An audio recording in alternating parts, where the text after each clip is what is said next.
y es el tema de la diabetes mellitus. ¿Qué veremos hoy en el programa? ¿Cuándo yo tendré que hacerme los exámenes para saber si yo soy un paciente diabético? Responderemos a esas preguntas que te quitan el sueño. Sin embargo, si tienes menos de 35 años, aprenderás cómo los doctores pueden reconocer esta enfermedad en fases iniciales. Son los exámenes que me van a hacer a fin de saber si yo tengo altas probabilidades de ser un paciente diabético. Ponte cómodo porque ya comenzamos. Buenos días, ¿qué tal? ¿Cómo están? ¿Cómo les fue de fin de semana? Yo les doy la bienvenida nuevamente a esta esquina médica y es que hoy lunes amanecí con muchos deseos de hablarle sobre un tema muy importante en toda la población y es el tema de la diabetes mellitus. Veamos. ¿Cuándo yo tendré que hacerme los exámenes para saber si yo soy un paciente diabético o para saber si yo tengo el riesgo de padecer esta enfermedad que tiene una gran prevalencia a nivel mundial y que hoy por hoy el 10% de todas las personas que vemos en el mundo, el 10% tienen diabetes mellitus? Bueno, primeramente, generalmente nosotros los médicos hacemos los exámenes después de los 35 años. A esto le vamos a llamar screening de diabetes mellitus, o sea, un protocolo o un procedimiento que los médicos utilizamos para tratar de identificar la enfermedad en etapas tempranas y por supuesto para hacer posible que tengas un mejor pronóstico de tu enfermedad, que ya sabemos que es una condición que año tras año, va a ir tratando de avanzar, va a ir tratando de afectar diversos órganos. Por eso es tan importante diagnosticarlo en etapas tempranas para poder poner un tratamiento efectivo y mantener controlada la enfermedad, que al final es lo que hace que ya progrese cuando no tengamos un buen control metabólico.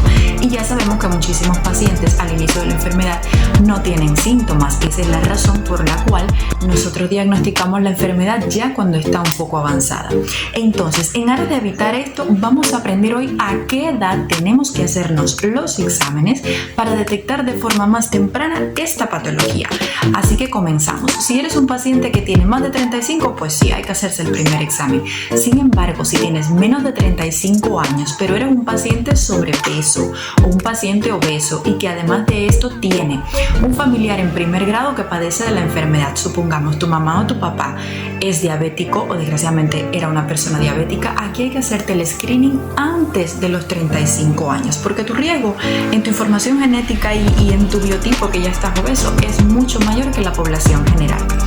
También, si eres un paciente hipertenso, antes de los 35 años tenemos que hacerte los exámenes. Si tienes dislipidemia, o sea, trastornos en los lípidos, te hacemos un colesterol está altísimo, la LDL está altísima, los triglicéridos están altos, todo esto son factores de riesgo cardiovascular.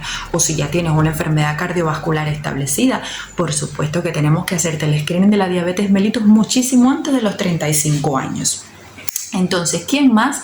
Aparte de que el paciente sobrepeso u obeso, los pacientes que sean prediabéticos.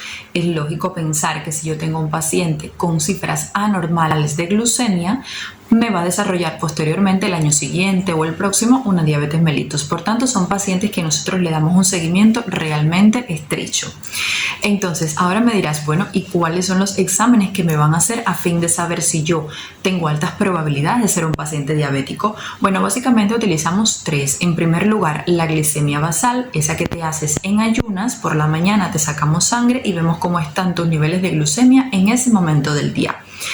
Segundo, tenemos la hemoglobina glucosilada, que es la que se conoce como HbA1c, cuyos valores normales serían tener menos de 5.6%, de 5.6 a 6.5 sería un valor de riesgo y decimos que estaría patológico, o sea mal, si los valores exceden los 6.5%. Por último, he de decirte que también podemos utilizar el test de sobrecarga oral con glucosa. Esto es, vienes por la mañana al consultorio, se te toma una primera muestra para valorar si está patológica o no basal. Si me da más de 126 en la tira reactiva, entonces mandar esta muestra de sangre al laboratorio para confirmarlo. Y si el laboratorio me dice, oye, mira, sí, es que está, no sé, en 180 o está en 200, no te hacemos el test de sobrecarga oral de la glucosa porque el diagnóstico ya está confirmado. Sin embargo, embargo, si me da 125 o menos, aquí sí que entonces te pondré los 75 gramos de glucosa y entonces te voy a analizar cómo está la glucosa otra vez 120 minutos más tarde, o sea 2 horas, para ver si tu organismo pudo metabolizar, pudo mover rápido todo ese exceso de glucosa que yo te he puesto así de pum pum en un momento. Entonces, estos son los 3 exámenes que se pueden utilizar como o para el screening de la diabetes mellitus. Entonces, ahora me dirás, cuando empezamos el video me hablaste de que los pacientes sobrepeso y los obesos son aquellos en los que se tiene que hacer el screening antes de los 35 años. Bueno, ¿y cómo sé si yo estoy sobrepeso o si yo estoy obeso? Para ello nosotros utilizamos una fórmula que se llama índice de masa corporal. Es básicamente una relación entre tu peso corporal y tu talla. Luego hacemos la división y en referencia al valor final que nosotros obtengamos, ese valor te va a clasificar a ti en un paciente bajo peso, normopeso, sobrepeso u obeso. Vamos a hacerlo aquí rapidito. A ver, yo voy a coger esta hoja en blanco y entonces les voy a escribir la fórmula. La fórmula básicamente es índice de masa corporal. Ponemos arriba en la división, ponemos nuestro peso en kilogramos. Y abajo de la división vamos a poner nuestra talla en metros cuadrados. O sea que la fórmula viene quedando así. ¿Ves? Índice de masa corporal es igual a peso en kilo sobre la talla en metros cuadrados. Entonces vamos ahora a poner mis valores para que se enteren de mi índice de masa corporal. ¡Ay, Dios mío! Vamos a poner ahora mis valores dentro de esta fórmula y vamos a calcularlo y vamos a ver qué tal estoy. Ponemos índice de masa corporal, mi peso actualmente es 68 kilos. Sobre, yo mido 1.72 metros cuadrados y como es al cuadrado, tenemos que poner 1.72 por 1.72. Ve haciéndolo conmigo y te va a ser de verdad mucho más fácil y vamos a ver cuál es tu índice de masa corporal. Mira, quedaría así, ¿ves? Yo puse mi peso y abajo puse mi talla, 1.72 por 1.72. Ahora vamos a calcularlo. Lo primero que calcularemos sería la parte de abajo y ponemos 1.72 por 1.72 y me da un valor de 2.95, ¿ves? 2.95. Entonces decimos índice de masa corporal va a ser igual a mis 68 kilos sobre 2.95. Y ahora sí que sí, ya estamos listos para saber mi valor final. Así que vamos a dividir los 68 kilos entre ese valor que ha sido 2.95 y nos da como resultado 23. Entonces este es mi índice de masa corporal actual. Yo tengo 23.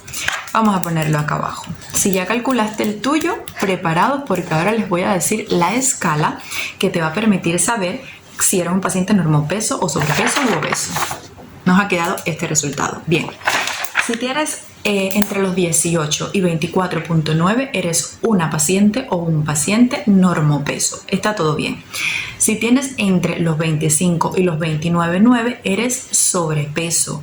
Y si tienes entre los 30 y los 34.9 serás obeso. Luego tenemos los diferentes tipos de obesidad, siendo la obesidad mórbida un índice de masa corporal mayor que 40. Entonces, si hoy tú te has calculado tu índice de masa corporal y tienes estos valores patológicos que te he dicho de sobrepeso u obeso y además tienes cualquiera de los factores de riesgo que ya te dije al principio, ya deberías hacerte los estudios de la diabetes mellitus para tratar de reconocer esta enfermedad en fases tempranas y, como te dije anteriormente, tratar de mantener un buen control metabólico, que al final es nuestro objetivo para evitar que la enfermedad progrese y vaya pues ocupando diferentes órganos en tu sistema. Pues ya está, ahora me voy a despedir, no sin antes desearle que tengan un magnífico día. Mañana les voy a enseñar cómo calcular nuestro peso ideal, o sea, el peso que tú deberías tener, y cómo calcular también cómo saber la cantidad de peso corporal que debes perder. Así que bueno, si quieren enterarse, nos vemos aquí mañana bien tempranito por la mañana en